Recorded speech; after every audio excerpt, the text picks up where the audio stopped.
J'aimerais vous saluer dans le nom de Jésus-Christ de Nazareth. Que le Seigneur nous bénisse. 3 raisons pour l'action de grâce. 3 raisons qui doivent nous motiver à l'action de grâce, au remerciement, à l'adoration, à rendre témoignage, à célébrer le Seigneur dans les difficultés, à célébrer le Seigneur dans les prisons, à bénir le Seigneur dans les temps de désert. 3 raisons qui doivent nous motiver à dire Dieu est bon, même lorsqu'on ne voit rien. Amen. C'est un message thématique. On n'est pas obligé de lire un test.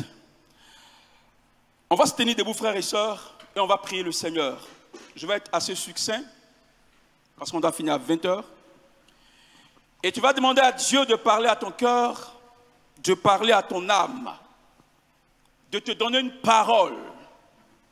Sinaï est fini, nous sommes dans l'après-Sinaï. Tu n'as pas vu ta bénédiction, mais ta bénédiction en cours. Tu n'as pas vu ton miracle. Ton miracle est en cours. Et Dieu dit, il faut lui rendre grâce, il faut le célébrer, il faut le remercier, même si ça traîne. Et ensemble, on va célébrer le Seigneur. On va dire, Seigneur, combien de fois tu es grand? Le seul fait que je sois converti, que je t'ai connu, c'est un sujet de louange, un sujet de remerciement. Ensemble, on va bénir le Seigneur. Est-ce qu'on peut le faire ensemble? On bénit le nom du Seigneur. Commence à dire une parole à Dieu. Dis une parole à Dieu. Parle à Dieu pour ta vie, pour ce que tu vis, bon comme mauvais, pour tes difficultés, pour ce que tu traverses, pour la bénédiction qui te touche, qui touche ta famille, pour l'adversité. Célèbre le Seigneur pour tout. Bénis le nom du Seigneur pour tout. Glorifie le nom de Jésus-Christ parce qu'il est constamment avec toi. Tous les jours, tous les jours, tous les jours, il est avec toi. Seigneur, merci pour ta parole qui va faire encore du bien, qui va conduire, qui va orienter, qui va toucher. Que toute la louange et l'adoration te reviennent parce que nous soumettons nos cœurs, nous soumettons nos vies dans le creux de tes mains. Reçois la louange, Seigneur, dans le nom de Jésus-Christ. Amen. Veuillez vous asseoir. Que le Seigneur bénisse sa parole. 3 raisons pour bénir le nom du Seigneur. Mais avant d'aborder ces 3 raisons, il est important pour nous, frères et sœurs, de comprendre l'action de grâce. Pourquoi nous devons rendre grâce à Dieu? Dans les temps de désert, pourquoi nous devons rendre grâce à Dieu? Quand c'est dur de dire Seigneur, tu es bon, Dieu nous demande de lui rendre grâce. La volonté de Dieu à notre égard, c'est l'action de grâce. Or, tout le monde veut marcher dans la volonté de Dieu. Tout le monde veut marcher dans la volonté parfaite de Dieu. Et il est impératif, frères et sœurs, que dans des moments de désert, dans les moments de difficulté, même après Sinaï, où le miracle ne s'est pas encore manifesté, même après Sinaï, la réponse de nos prières n'est pas encore manifestée, Dieu nous demande des actions de grâce. Qu'est-ce que signifie une action de grâce? C'est seulement remercier Dieu. Dis Seigneur, tu es bon. Tu es bon parce que je suis passé par cette épreuve. Tu avais un but, tu avais un objectif pour moi parce que tu as voulu que je passe par cette épreuve. Seigneur, tu es bon. Parce que tu m'as donné un mari, tu es bon. En tout temps, remercier Dieu. Quand c'est bon, quand c'est mauvais, dis merci à Dieu. C'est aussi synonyme d'être reconnaissant à Dieu. Quelques définitions que j'ai trouvées de l'action de grâce. C'est un témoignage de la gratitude de Dieu, de ce que Dieu fait. Lorsque tu priais pour le mariage, lorsque tu priais pour le travail, et que tu n'avais pas encore ce travail, tu manifestais de la foi. Tu croyais que Dieu allait te donner cela. Maintenant, Dieu a ouvert la porte du mariage. Tu as eu ce boulot. Dieu te demande la reconnaissance, c'est l'action de grâce. C'est ça l'action de grâce. Tu es dans cette bénédiction. Et Dieu te dit, mon fils, rends-moi gloire. Bénis mon nom. Tu es sorti de cette maladie. Dis Seigneur, sans toi j'allais mourir parce que les esprits de mort m'ont entouré. La maladie a frappé mon père à 50 ans. Et moi j'ai 60 ans. Seigneur, que la louange te soit rendue. Et Dieu veut que tous les jours, on puisse lui rendre gloire. L'action de grâce, c'est la reconnaissance que Dieu est l'être suprême.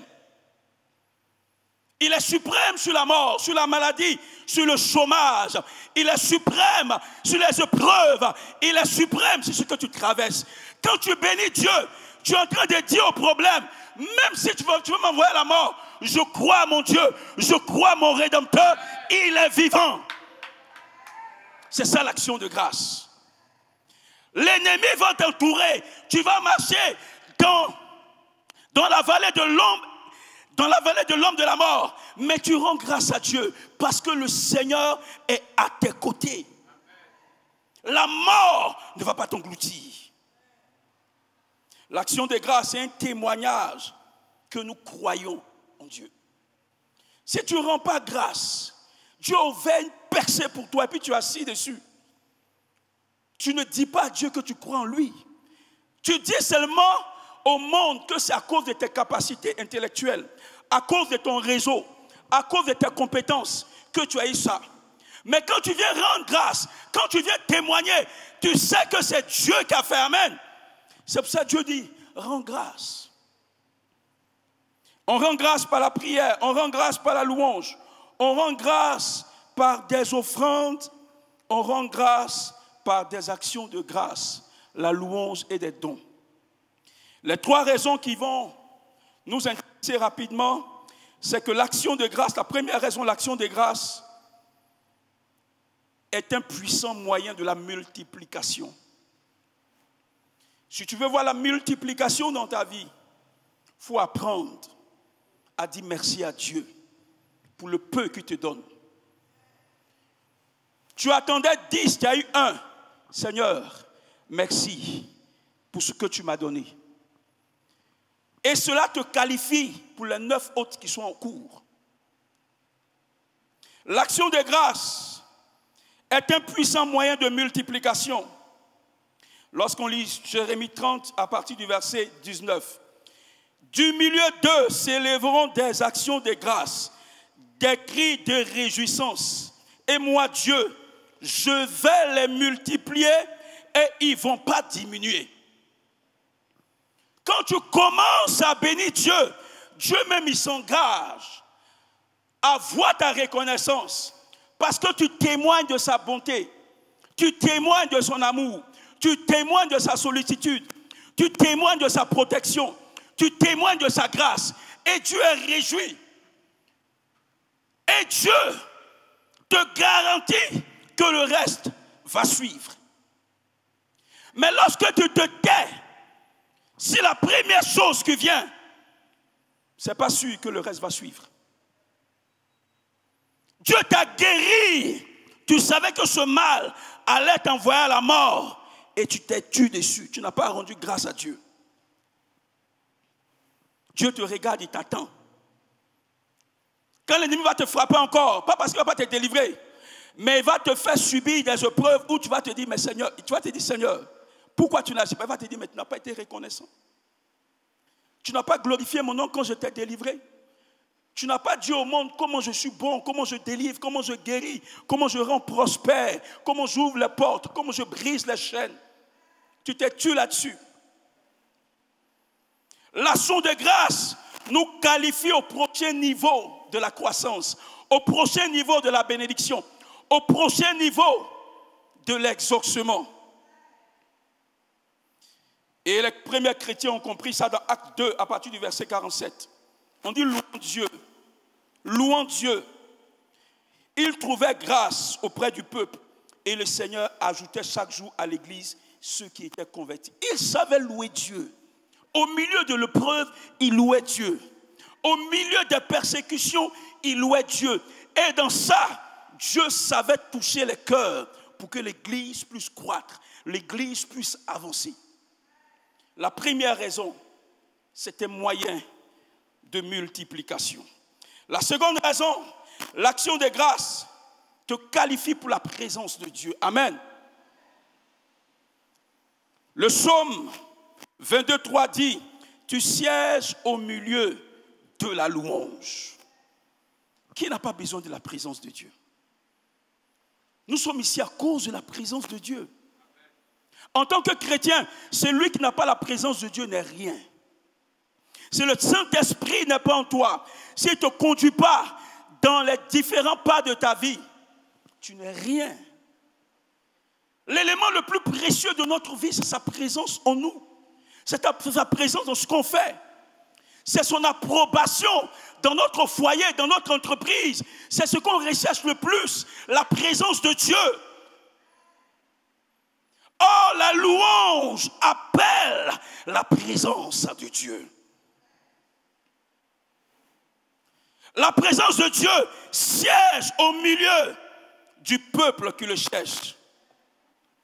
Or, la présence de Dieu, est-ce que nous avons besoin de plus pour triompher dans ce monde?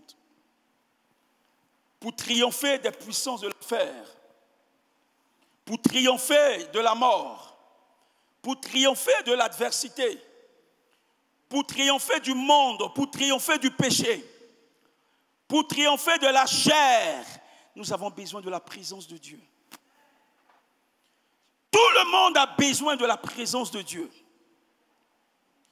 Dieu ne sera pas avec toi quand tu pleures, mais il sera avec toi quand tu le loues. Alléluia. C'est vrai que le pleurs peut créer les sentiments humains, mais dans le monde spirituel, les sentiments n'existent pas. Ce qui peut attirer l'attention de Dieu sur ta vie, c'est lorsque tu loues son nom dans l'adversité. Lorsque tu bénis son nom, lorsqu'il te donne à manger tous les jours, il te donne de la santé, il donne la force, l'intelligence à ta famille. Lorsque tu reconnais que Dieu est bon, ses regards sont constamment sur toi et sa présence est constamment dans ta vie. La présence de Dieu. C'est la présence de Dieu qui fait la différence dans une vie. Le roi Saül l'a expérimenté. Lorsque la présence de Dieu l'a quitté, il y a un autre esprit qui est venu. Et lorsque la présence de Dieu a touché David, la Bible dit qu'il n'était plus la même personne. La présence de Dieu peut pas être dans ta vie et puis tu vas être la même personne. Tu vas continuer à mentir. Tu vas continuer à gruger des gens. La présence de Dieu peut pas être en toi. Et puis, tu vas vivre comme tu vis. Non, ce n'est pas cette présence. Or, si tu cherches cette présence qui fait la différence dans une vie, il faut apprendre à louer Dieu, à remercier le Seigneur, à bénir le nom du Seigneur. La troisième raison, rapidement, frères et sœurs, l'action de grâce engendre de grandes délivrances. Et l'une des plus grandes délivrances que l'action de grâce engendre, je parlais ça la dernière fois, c'est plus puissant que nos casses, brises, sorts. Le pasteur Bougnin vient de le dire, cette expérience dans le combat spirituel, où ils ont commencé à prier, puis ils ont commencé à louer Dieu, l'Esprit est parti. C'est ce que l'action de grâce a fait. Nous sommes accoutumés à briser, à casser. C'est bon. Mais de temps en temps, au milieu de l'épreuve, au milieu de l'adversité, il faut apprendre aussi à louer Dieu. Il faut apprendre à présenter ses bienfaits. Et il y a des personnes qui l'ont expérimenté. La première personne qui l'a expérimenté dans la Bible, pas de façon chronologique, il y a Paul et Silas, lorsqu'on lit Actes 16, 25-40. Lorsqu'ils étaient emprisonnés et au milieu de la nuit, ils ont commencé à louer et à chanter les merveilles de Dieu. Regardez des gens qui partaient évangéliser quelque part. Et Dieu, arrivé dans cet endroit, Dieu a dit non, ne prêchez pas là. Ils voulaient partir quelque part d'autre. Dieu a dit non, non, non, ne partez pas là. Et ils dorment la nuit, ils font un rêve. Et le Seigneur dit, allez évangéliser là-bas. Ils vont évangéliser, ils sont dans un problème. On les prend, on les frappe. On les met en prison, ils sont totalement blessés avec des contusions, tout ça. Et en plein milieu de la nuit, au lieu de se plaindre pour dire, Seigneur, ton affaire est compliquée, hein? On partait évangéliser, on va dire non. On venait ici, on dit par l'Esprit de Dieu, Dieu les empêchait de parler de Dieu. Mais ils viennent ici, c'est là, ils sont dans le problème. Au lieu de se plaindre ici, ils ont commencé à louer Dieu. En plein milieu de la nuit, ils ont commencé à chanter les merveilles de Dieu. On dit tous les prisonniers les attendaient. Et Dieu a vu le cœur qui était vrai, le cœur de vrais serviteurs. Et Dieu est descendu dans cette prison. Amen. Et quand Dieu est descendu dans cette prison, les chaînes des prisons se sont cassées. Voilà ce que la louange, voilà ce que l'adoration fait. Ça appelle la présence de Dieu dans ton équation. Ça appelle Dieu dans ton problème. Ça appelle la puissance de Dieu à résoudre ce que tu passes comme adversité. La louange. En temps de prison, je ne sais pas quelle prison qui t'embête ici. Peut-être c'est une prison de la famille, où personne n'évolue, où personne ne perce.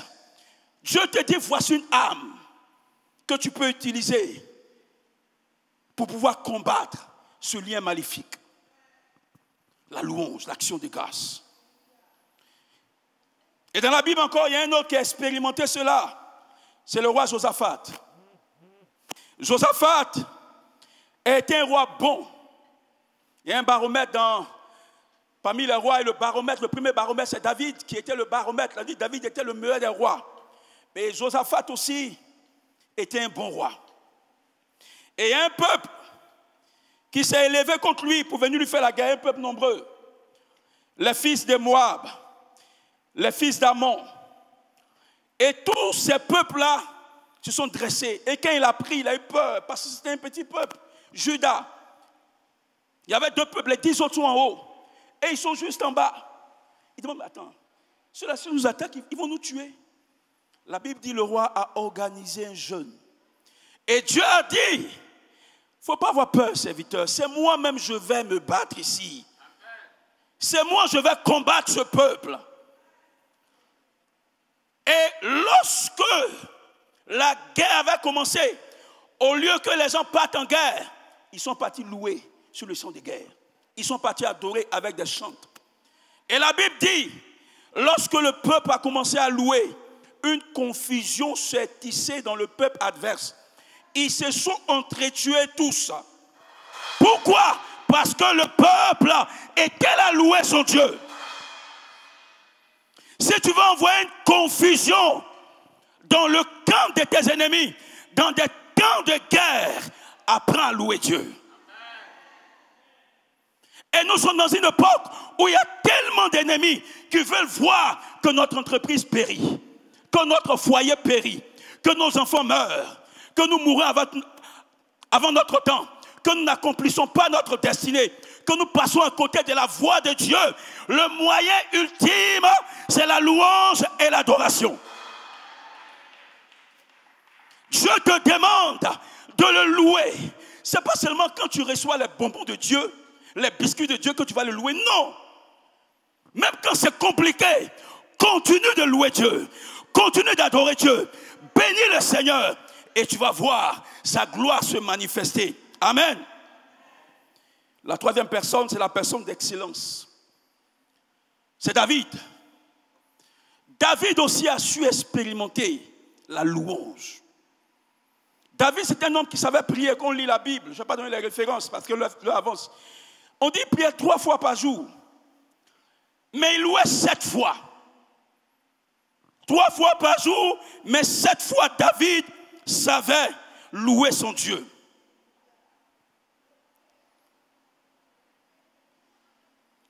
Et David, dans cela, a accompli de grandes choses. Il avait des ennemis innombrables, des ennemis partout. Il a dit, je m'écris, loué soit l'Éternel, et je suis délivré de mes ennemis. Comme un homme qui est entouré d'ennemis, des gens qui veulent lui ôter la vie, des gens qui veulent prendre son royaume, des gens qui veulent écouter son royaume. il dit, loué soit l'Éternel, et Dieu le délivre de tous ses ennemis. Effectivement, David avait beaucoup d'ennemis, dont on va énumérer rapidement à cause de l'heure. Et le premier ennemi de David, c'est lorsqu'il était en temps de formation, c'était l'ours, les lions et l'ours. Vous savez que Dieu a utilisé le lion et l'ours pour préparer ce grand leader dans le secret. Et le lion et l'ours pouvaient écouter sa destinée. Mais Dieu l'a gardé, Dieu l'a préservé. Et Dieu lui a donné de l'expérience dans la guerre, l'expérience dans le combat, dans le secret. Parce que Dieu le préparait. Voici le premier ennemi de David qu'il a pu vaincre par la louange. Des personnes qui veulent écouter ta destinée. Des personnes qui veulent tuer le potentiel qui est en toi. Spirituellement, on voit, peut-être toi tu ne sais pas ce que tu es là.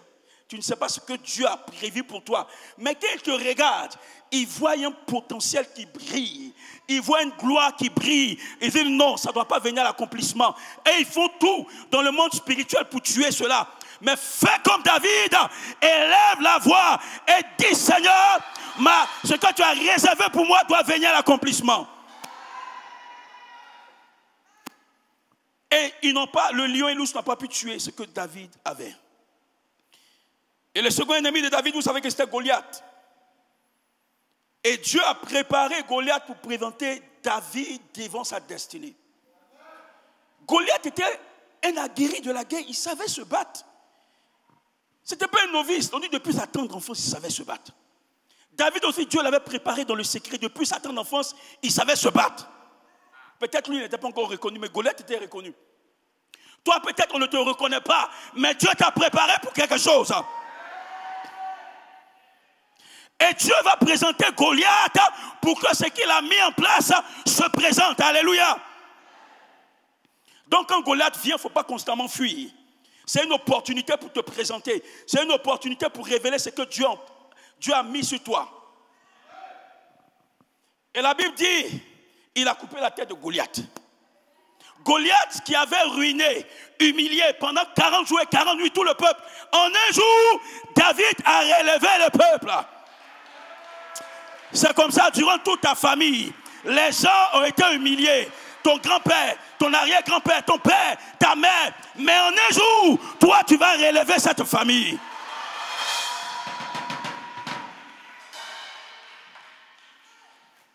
La troisième raison, le troisième ennemi, c'est le roi Saül. Spirituellement, il était déchu. Dieu n'était plus avec lui, mais il était encore sur le trône. Et Dieu était avec le petit David. Et il savait que Dieu était avec David. Et il fallait que David meure. Il y a des gens qui savent que Dieu est avec toi. Il y a des gens qui savent que tu as un rêve. Il y a des gens qui savent que tu as une vision. Il y a des gens qui savent que tu poursuis un but. Il y a des gens qui savent que ta vie n'est pas comme les autres. Mais ils veulent écouter ça. Il y a des gens qui savent qu'il y a des enfants de destinée dans ton ventre. C'est pour ça qu'ils ne veulent pas que tu enfantes. Il y a des gens qui savent que tu dois arriver loin dans les études. Ils font tout pour ne pas que tu aies le bac. Mais la Bible dit au finish, Saül est mort. Ses ennemis-là, Dieu va les enlever.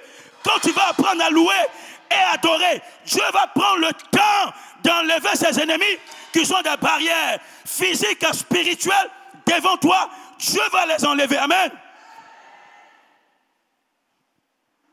Le quatrième, c'était Abner, le chef militaire, le chef de guerre de la maison de Saül.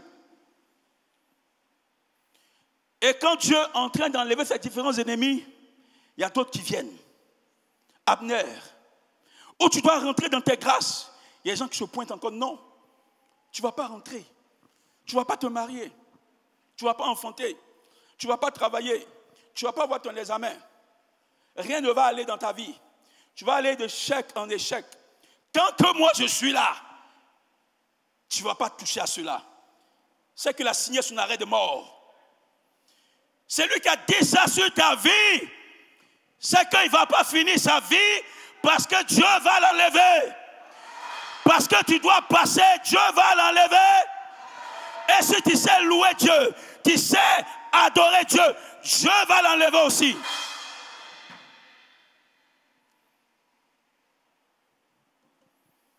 David a combattu des peuples nombreux. Les Amalécites, les Philistins, les Moabites, les Syriens, les fils d'Ammon. Regardez tous ces peuples-là. David les a combattus.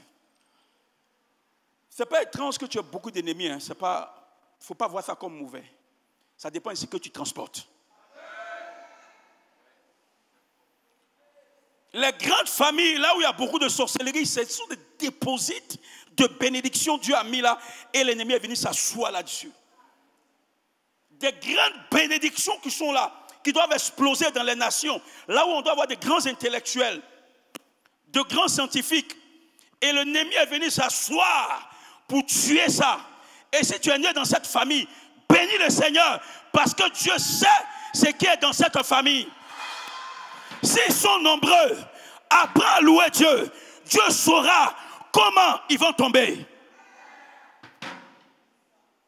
Les gens qui sont fous, là, vous pensez que ce sont les gens qui sont ignorants? Ce sont les gens qui ont de grandes capacités. Regardez le fou de Gadara. Quand le Seigneur l'a délivré, il a commencé à évangéliser toute la décapote. Un grand potentiel qui était conditionné. Tu es conditionné, il ne faut pas penser que tu es bête. Il ne faut pas penser que tu n'as rien. Non, le diable était menteur. Il t'a fait croire. Mais Dieu te dit, il y a quelque chose en toi qui doit sortir. L'ennemi doit dégager pour que ça sorte. Amen. Le sixième ennemi, c'est son propre fils dans sa propre maison. Regardez, tes ennemis là, quelquefois, ils ne sont pas loin. Et c'est lui qui est venu faire le coup d'état à son père. Il a enlevé son père du trône. Mais Dieu a ramené son père. Et le fils est mort.